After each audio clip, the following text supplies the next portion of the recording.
মানুহ ফচুৱা business. Hello', কিন্তু এখন মিটিঙলৈ গৈছিলোঁ আজিৰ পৰা কেইবছৰমানৰ আগত।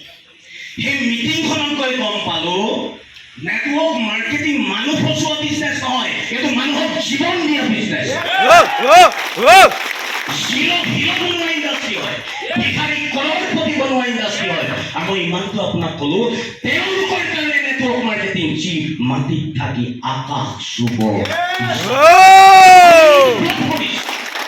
হেল্ল', হেল্ল', যোৱা 10 বছৰত আমাৰ এচিভমেণ্ট জানিব বিচাৰে? যোৱা 10টা বছৰত আমি কি কৰিলো ইণ্ডাষ্ট্ৰীৰ পৰা জানিব বিচাৰে? নিজেতো কৰড় টকা ঘটিলো, বাদ দিয়ক কেইবা কোটি টকা ঘটিলো, কিন্তু ভাল লাগে ক'ত জানে? এই দুখন হাতেৰে যোৱা 10টা বছৰত এইখন অসমত অজস্ৰ কৰড়পতি আমি লাইন লগাই দিলো। আৰু এইটো কথা কৈ ভাল লাগে, এনেকুৱা মানুহ কৰড়পতি হৈছে এমআৰআই বিচাৰৰ পৰা যোৱা 10 বছৰত। লোকৰ চুমা পিন্ধি বিয়া খাবলৈ যোৱা মানুহ, মটৰ চাইকেল সপোনেই নাছিল তেওঁলোকৰ, সম্ভৱ নাছিল তেওঁলোকৰ কাৰণে।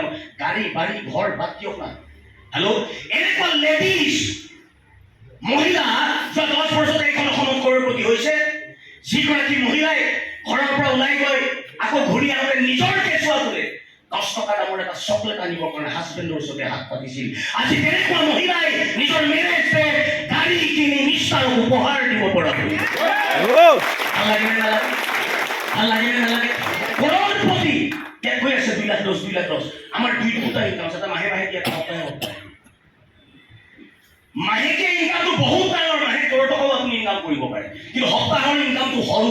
2 লাখ 10তকৈ বেছি নিদিয়ে এটা সপ্তাহত। কিমান বুলি ক'লো? 2 লাখ 10,000 টকা লৈকে এটা সপ্তাহত ইনকাম কৰা মানুহ এইখন অসমৰ গাঁৱে গাঁৱে অজস্ৰ চিনাতে বহি আছে। গাঁৱত সপ্তাহত 2 লাখ 10 পইচা, সৰু পইচা। মাহে 5,000, মাহে 10,000, মাহে 20,000, মাহে 50,000, 70, 80, 90 ইনকাম কৰা পুৰুষ মহিলা এইখন অসমত ঘৰ নহয়, হাজাৰ নহয়, হাজাৰ নহয়, হাজাৰ হাজাৰ মানুহ আমি সৃষ্টি কৰি। এইখন দেশ ভাৰতবৰ্ষৰ আটাইতকৈ ডাঙৰ সমস্যা কি? নিবনুৱা সমস্যা। কোঙা কৰি পেলাইছে দেশখনক নিবনুৱা সমস্যা। হেল্ল', মই আপোনাক এটা কথা কৈছো, অতীততো নাছিল তেনেকুৱা চৰকাৰ, আজিও নাই, ভৱিষ্যতেও যুগে যুগে এইখন দেশলৈ চৰকাৰ নাই যি ভাৰতবৰ্ষৰ নিবনুৱা সমস্যা সমাধান কৰিব পাৰিব। আমি নিবনুৱা সমস্যা সমাধান কৰাত সহায় কৰিছো দেশখনত। মই এটা এক্সাম্পল দিলে বুজি পাব। মোৰ লাইফ ষ্টাইল কৰা 10 বছৰ হ'ল। আমাৰ যোৱা 10 বছৰত অসম চৰকাৰে মানুহক সংস্থাপন দিছে, দিছেনে নাই? যোৱা 10 বছৰত অসম চৰকাৰে কিমান মানুহক সংস্থাপন দিছে আমি নাজানো, কিন্তু এইটো চেলেঞ্জ কৰি ক'ব পাৰো যোৱা 10 বছৰত অসম চৰকাৰে যিমান মানুহক সংস্থাপন দিছে তাতকৈ বহু বেছি মানুহক আমি সংস্থাপন দিছো।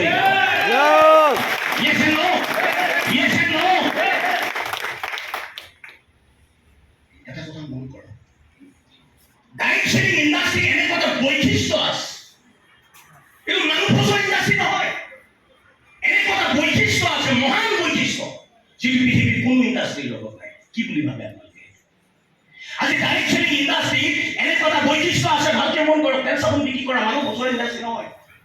এনেকুৱা এটা বৈশিষ্ট্য আছে পৃথিৱীত কোনো ইণ্ডাষ্ট্ৰীৰ লগত নাই। জানিব বিচাৰে? কি জানিব বিচাৰে? মন গ'লেই এজন মানুহে অন্যজন মানুহক ইনকাম অপৰচুনিটি দিব পাৰে। মন গ'লেই দিব পাৰে। হেল্ল', আপুনি মন গ'লে গাইড শ্বেডিং ইণ্ডাষ্ট্ৰীৰ পৰা হাজাৰ মানুহক ইনকাম অপৰচুনিটি দিব পাৰে। মন গ'লে এজন MLA কাৰোবাক ইনকাম অপৰচুনিটি দিব পাৰে? কওক না, পাৰে? মন গ'লে বাপেকে পুতেকক ইনকাম অপৰচুনিটি দিব পাৰে? মন গ'লে নৰেন্দ্ৰ মোদী 1 কোটি মানুহক ইনকাম অপৰচুনিটি দিব পাৰিব? কিন্তু মন গ'লে আপুনি এমআৰআই বিচাৰৰ জৰিয়তে কৰড় কৰড় মানুহক ইনকাম অপৰচুনিটি দিব পাৰে। এই বৈশিষ্ট্য আজিলৈকে পৃথিৱীৰ কোনো ইণ্ডাষ্ট্ৰীৰ লগত নাই। So I salute always direct selling industry. আপোনাৰ ডাইৰেক্ট চেলিং ইণ্ডাষ্ট্ৰীৰ প্ৰয়োজন আছে নে নাই মই নাজানো। আপোনাৰ প্ৰয়োজন নাথাকিব পাৰে, বাট মনত ৰাখিব আপোনাৰ মোৰ দেশ ভাৰতবৰ্ষক কিন্তু ডাইৰেক্ট চেলিং ইণ্ডাষ্ট্ৰীৰ প্ৰয়োজন আছে। চৰকাৰে গুৰুত্ব দিছে, আপুনি গুৰুত্ব নিদিলে কি হ'ব? ভাৰত চৰকাৰে গুৰুত্ব দিছে। আৰু এটা কথা মনত ৰাখিব, আপুনি যিটো ইণ্ডাষ্ট্ৰিক বুজি নোপোৱাৰ কাৰণে মুৰ্দাবাদ বুলি চিঞৰিছে।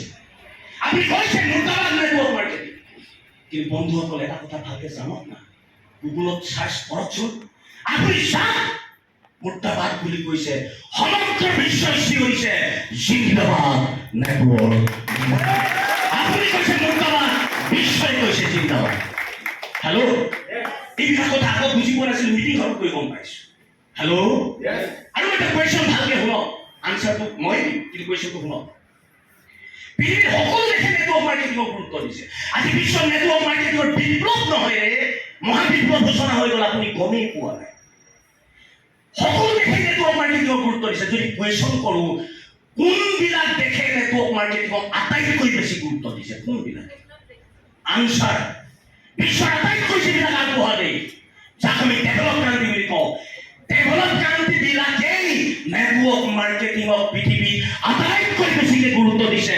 আৰু এটা যদি কুৱেশ্যন কওঁ, আটাইতকৈ বেছিকে গুৰুত্ব দিয়া দেশখনৰ নাম কি? ডেভেলপ কাণ্ট্ৰি বিলাকে গুৰুত্ব দিছে, শুনি আছে কথাবিলাক? কিন্তু আটাইতকৈ বেছিকে গুৰুত্ব দিয়া দেশখনৰ নাম কি? আমেৰিকা, বিশ্বৰ আটাইতকৈ ধনী দেশ, বিশ্বৰ আটাইতকৈ আগবঢ়া দেশ। হেল্ল', আমেৰিকাইতো নেটৱৰ্ক মাৰ্কেটিঙক সৰ্বাধিক গুৰুত্ব দিছে, যাৰ কাৰণে আজি আমেৰিকা ৱৰ্ল্ডৰ নেটৱৰ্ক মাৰ্কেটিঙৰ ৰাজধানী বুলি ঘোষণা কৰা হৈছে। আজি আপুনি কৈছে টুপি পিন্ধোৱা বিজনেছ, আমেৰিকাই কৈছে জিন্দাবাদ। আপুনি কৈছে মানুহ ফচোৱা বিজনেছ, দালালে কৰা বিজনেছ, কাম নাইকিয়া মানুহে কৰা বিজনেছ, আমেৰিকাই সেইটো ইণ্ডাষ্ট্ৰীকে সৰ্বাধিক গুৰুত্ব দিছে, ডেভেলপ কাণ্ট্ৰিবিলাকে সৰ্বাধিক গুৰুত্ব দিছে। এই কথাবিলাক আপুনি ভবাৰ প্ৰয়োজন আছে নে নাই? একবাৰ ভাবকচোন, আপুনি কৈছে মুৰ্দাবাদ, বিশ্বই কৈছে জিন্দাবাদ। হয় আপোনাৰ ভুল হৈছে, নহয় বিশ্বখনৰ ভুল হৈছে। আপোনাৰ বুজাৰ কৰবাত ভুল হৈছে ইণ্ডাষ্ট্ৰী। আৰু এটা মেছেজ মই দিব বিচাৰিছোঁ, কালি এটা বজাব পাৰে, বহুত ইম্পৰ্টেণ্ট মেছেজ। শুনক, হেল্ল', হেল্ল', হেল্ল', সমগ্ৰ বিশ্বই এটা মেছেজ শুনক না, কপি যাব আপোনালোক। আজি বিভিন্ন ইণ্ডাষ্ট্ৰীয়ে কৰৰপতি সৃষ্টি কৰিছে, কৰিছে নে নাই? এগ্ৰিকালচাৰ ইণ্ডাষ্ট্ৰীয়ে পৃথিৱীত কৰৰপতি সৃষ্টি কৰিছে নে নাই? হৈছে ন? এইখন পৃথিৱীত বিভিন্ন ইণ্ডাষ্ট্ৰীয়ে কৰৰপতি সৃষ্টি কৰিছে, কিন্তু কেতিয়াবা এটা কুৱেশ্যন মনত আহিছে নে আপোনালোকৰ, যে কোনটো ইণ্ডাষ্ট্ৰী আটাইতকৈ বেছি কৰৰপতি সৃষ্টি কৰিলে এইখন পৃথিৱীত?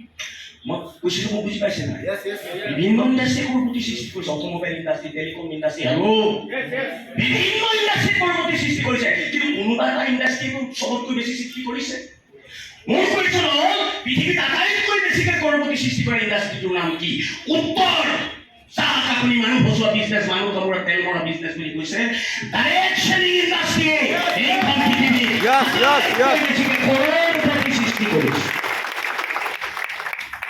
আপুনি মানুহ ফচোৱা ইণ্ডাষ্ট্ৰীত কাম নাই কৰা, পৃথিৱীত আটাইতকৈ বেছিকে কৰৰপতি সৃষ্টি কৰা ইণ্ডাষ্ট্ৰীটোত কাম কৰা। আজি মোৰ ল'ৰাই যদি মোৰ বাপেক হিচাপে মোক সোধে, পাপা লাখ টকা দৰমহা পোৱা চাকৰি এটা পাইছো, মই সেইটো কৰো নে তুমি যে কাম কৰিছা ডাইৰেক্ট চেলিং, যিটো পৃথিৱীত আটাইতকৈ বেছি কৰৰপতি সৃষ্টি কৰিছে, মই সেইটো কৰো? সঁচা বাপেক যদি মই হওঁ, সঁচাই যদি মই তাৰ ডেভেলপমেণ্ট বিচাৰো, মই তাৰ মাহে লাখ টকা দৰমহা পোৱা চাকৰি কৰিবলৈ মই তাক লাইফত কেতিয়াও পৰামৰ্শ দিব নোৱাৰো। কাৰণ মই জানো, মই যিটো ইণ্ডাষ্ট্ৰীত কাম কৰিছো, সেই ইণ্ডাষ্ট্ৰীটোৱে এইখন পৃথিৱীত কৰৰ কৰৰ কৰৰ কৰৰ কৰৰ কৰৰ মানুহক কৰৰপতি ইতিমধ্যে বনালে।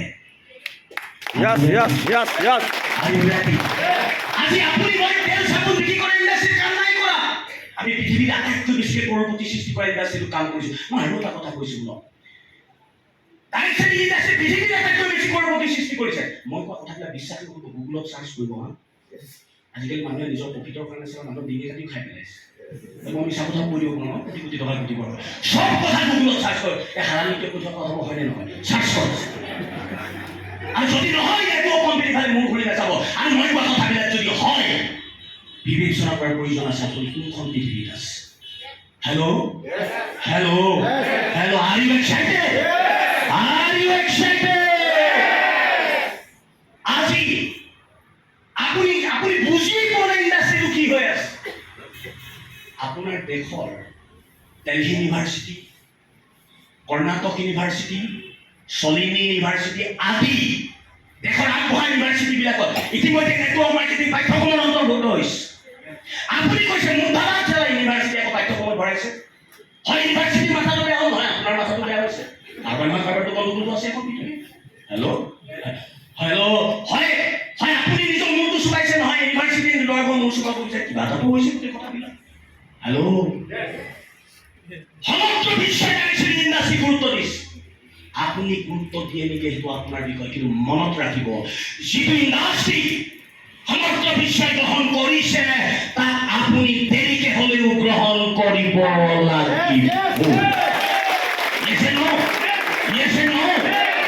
আজি ডাইৰেকশ্যন ইণ্ডাষ্ট্ৰী পৃথিৱীৰ আটাইতকৈ বেছি কৰপতি সৃষ্টি কৰিছে নাপাৰোঁ এটা 2 নম্বৰ কথাটো হ'ল কোনটো ডাইৰেকশ্যন ইণ্ডাষ্ট্ৰীয়ে ভাৰতবৰ্ষত আটাইতকৈ বেছি কৰপতি সৃষ্টি কৰিব গুগল চাৰ্চ মাৰক না ডাইৰেকশ্যন ইণ্ডাষ্ট্ৰী বিশ্বত আটাইতকৈ বেছি কৰপতি সৃষ্টি কৰিছে ডাইৰেকশ্যন ইণ্ডাষ্ট্ৰী ডাইৰেকশ্যন ইণ্ডাষ্ট্ৰীটো লাইফষ্টাইল এটা কোম্পানী হয় ন কিন্তু কোনটো কোম্পানীয়ে এইখন ভাৰতবৰ্ষত আটাইতকৈ বেছি কৰপতি সৃষ্টি কৰিছে আনচাৰ এমআই লাইফষ্টাইল আজি আপুনি যিটো ইণ্ডাষ্ট্ৰী নিৰ্ভৰ কৰি আছে সেই ইণ্ডাষ্ট্ৰীটোৱে এইখন পৃথিৱীত অসমতো আটাইতকৈ বেছি কৰপতি সৃষ্টি কৰিছে ইণ্ডিয়াতো আটাইতকৈ বেছি কৰপতি সৃষ্টি বাদ দিয়ক মই এটা প্ৰমাণ দিম আপোনালোকক মাৰ্চিডিজ অডি BMW সকলোতো দেখিবলৈ ভয় খোৱা গাড়ী এইবিলাক আজি এমআই লাইফষ্টাইলৰ মানুহে কোটি টকা উপাৰ্জন কৰি গাঁৱৰ বোকা পানী ফালি বোকা ৰাস্তাত আমিবিলাকে মাৰ্চিডিজ চলে Yes. Are you ready? Are you ready? Are you ready?